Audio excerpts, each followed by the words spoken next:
Sir ये आज़ाद कश्मीर के अंदर जो प्राइम मिनिस्टर है इफ्तिखार गिलानी साहब एक तो बहुत अमीर आदमी है, इनके वाले साहब आसिफ गिलानी साहब, एक गिलानी फैमिली है और बहुत ही अमीर लोग हैं। और कोई भी मुजफ्फराबाद के अंदर जाता है तो इन्हीं के घर ठहरता है क्योंकि इनका मेहमान खाना बड़ा ज़बरदस्त है और ये बहुत खिदमत करते हैं।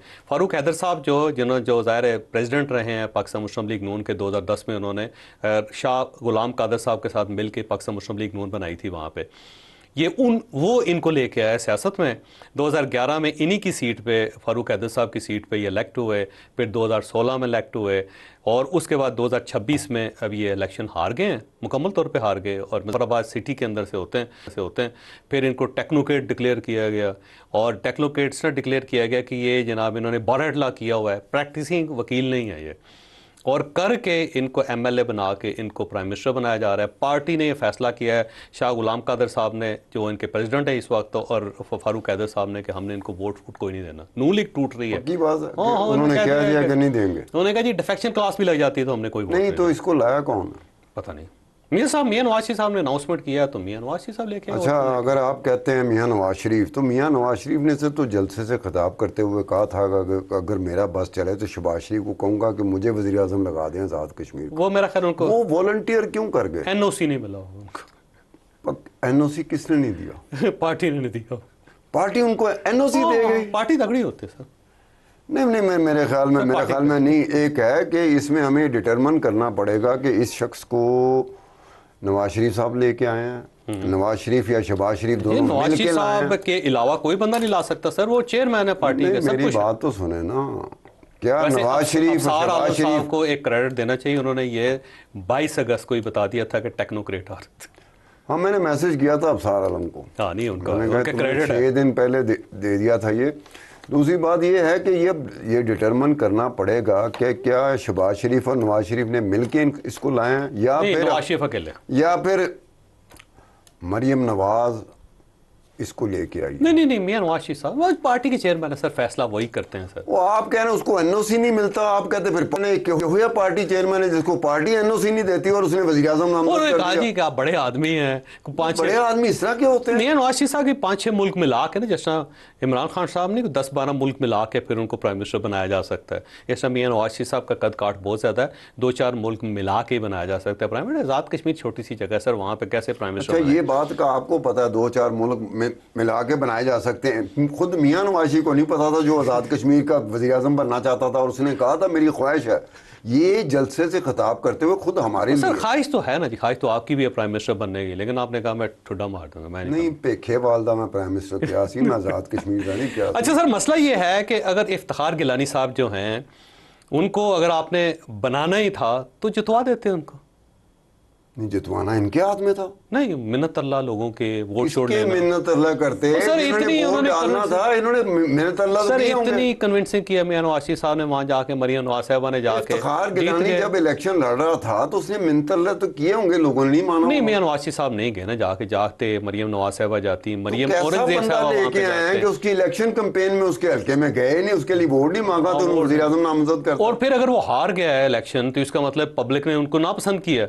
अब एक आदमी जो हारा हुआ है उसको आपने टेक्नोक्रेट डिक्लेयर करके उसको आपने एमएलए बना के खसूसी सीट पे उसके हवाले आप मियां नवाज शरीफ से आप अकेले में पूछेंगे, उज़मा कर रहे हैं। नहीं, अगर आप मियां नवाज शरीफ साहब से ये बात अकेले में पूछेंगे या मैं आपका साथ दूं कि जी ये हारा बंदा सी, तो आपको नहीं पता लगा? हो सकता है मियां नवाज शरीफ को यही ना पता हो कि ये हारा हुआ बंदा। ये कैसे हो सकता है? नहीं हो सकता है। जब आप कहते हैं कि एक ऐसा चेयरमैन है पार्टी का जिसको पार्टी एनओसी नहीं जारी करती, प्रेसिडेंट, और जो बेचारा खुद अपने भाई से कह रहा है कि जी मेरा बस चले, मेरी ख्वाहिश है कि मुझे आज़ाद कश्मीर का वज़ीर आज़म बना दिया जाए, तो ये ख्वाहिश रखने वाला किसी और को वज़ीर आज़म बना। मेरा ख्याल ये पार्टी जो है वहाँ से टूटना शुरू हो गई सर। ये अगर फ़ारूक हैदर साहब जैसे लोग जो बड़े कमिटेड आदमी हैं और बड़ा ज़बरदस्त आदमी फ़ारूक है, नस्ता लीग और इस तरह शाह गुलाम कादर साहब जैसे बंदे, ये पुराने ख़ानदानी लोग हैं, और अगर इन्होंने ये कर दिया ना, अब इनका डिफेक्शन लग जाएगा। ज़ाहिर है पार्टी ने कहा है कि आप वोट दें उनको, अब अगर ये वोट नहीं देते तो डी सीट हो जाएंगे। लेकिन अब देखते हैं मियां नवाज शरीफ साहब मुझे मुश्किल लगता है, आप खुद ही बता रहे हैं कि यार उसके सामने कोई बोलता नहीं है, मियां नवाज शरीफ साहब के सामने कोई बोलता नहीं है। अभी आप कह रहे हैं कि जी इन्होंने वोट नहीं देना, और साथ आप ये कह रहे हैं अब देखिए DC उनके कैरियर खत्म हो गया ना सर, जब कैरियर खत्म हो गया उन्होंने कहा ठीक है, बल्कि उन्होंने शेर भी लिख के भेजे और जिसके अंदर क्या?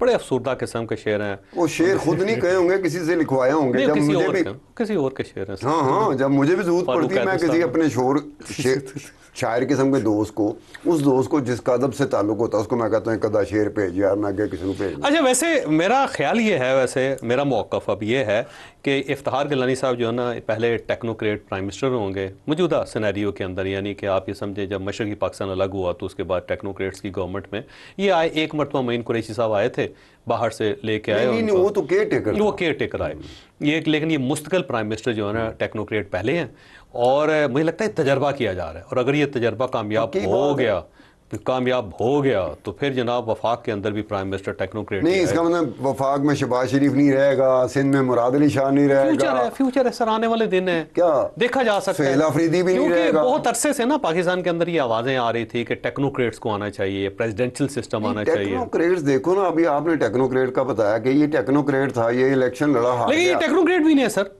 बैरिस्टर है और वो प्रैक्टिसिंग लॉयर रहे हैं। तो टेक्नोक्रेट की सीट पे आया ना, टेक्नोक्रेट की सीट पे जो आ जाए, हमने थोड़ी पूछना होता कि तू प्रैक्टिस की थी अच्छा, कि अगर नहीं की थी। ये करना है ना, वैसे मुझे लगता है अगर फर्ज करें टेक्नोक्रेट्स की सीट ना होती ना, तो मियां नवाज शरीफ साहब ने इफ्तिखार गिलानी साहब को खवातीन की सीट के ऊपर इलेक्ट करवा के बना देना था। भाई अगर आपने बनाना फिर बाय हुक एंड क्रुक, मुझे बात बताएं कि मैंडेट हो ना हो, पब्लिक साथ हो या ना हो। इंफॉर्मेशन लेना चाह रहा हूँ। ख्वाजा सरा की भी कोई सीट होती है, ट्रांसजेंडर की भी कोई सीट होती है। नहीं, वो उस तरफ ना जाए। अच्छा, मसला ये है सर कि अगर देखें ना, इसका मतलब ये हुआ कि बाय हुक एंड क्रुक आपने फैसला कर लिया कि हमने इनको बनाना है, पब्लिक वोट दे या ना दे। अच्छा, टेक्नोक्रेट जो है, और फिर इसको जमहूरियत कहा जाता है।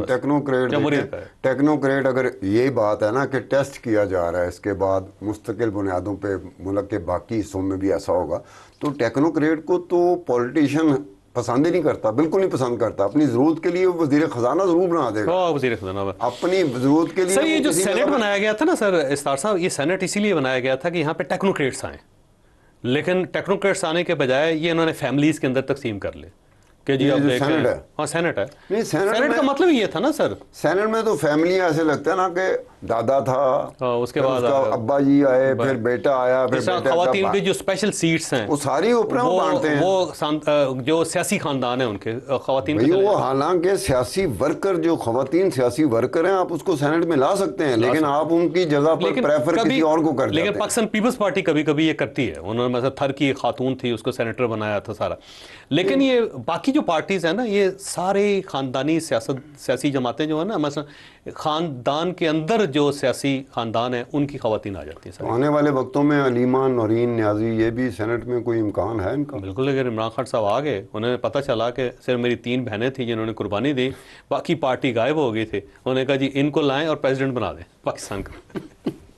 इसी तरह होता है सर। नहीं, वैसे आपस की वो थे ना सिकंदर मिर्जा साहब, आपको पता है सिकंदर मिर्जा साहब फौज में थे ना पहले, और उसके बाद वो सिविल सर्विस में पूछा जैसे मैं उन्हें फौज ही भेजा। नहीं, वो सिविल सर्विस में आ गए ना। जब वो गवर्नर जनरल बने, क्या किया उन्होंने बैसीते गवर्नर जनरल अपने आप को मेजर जनरल डिक्लेयर कर दिया। लिहाजा आज भी पाकिस्तान की हिस्ट्री में सिर्फ एक मेजर जनरल जो रिटायर रही है। लेकिन जिसका नाम आपने बताया, इस मुल्क से इस तरीके से आज तक किसी हुक्मरान को रुखसत नहीं किया जिस तरीके से सिकंदर मिर्जा को किया गया था। इस तरीके से रुखसत किया गया, इस तरह तो घर की दुल्हनों को रुखसत नहीं किया। सही बात। चले ब्रेक लेने दे सर, ब्रेक लेने दे। ब्रेक के बाद जो है 1-2 चीज़ें हैं छोटी छोटी, वो आपके साथ डिस्कस करेंगे, और आखिर में हमने आपको ये बताना है कि ये जो पिम्स जैसा वाकया है, इससे बचने के लिए रियासत पाकिस्तान क्या कर सकती है। छोटी सी ब्रेक, और ब्रेक के बाद दोबारा जरूरत है।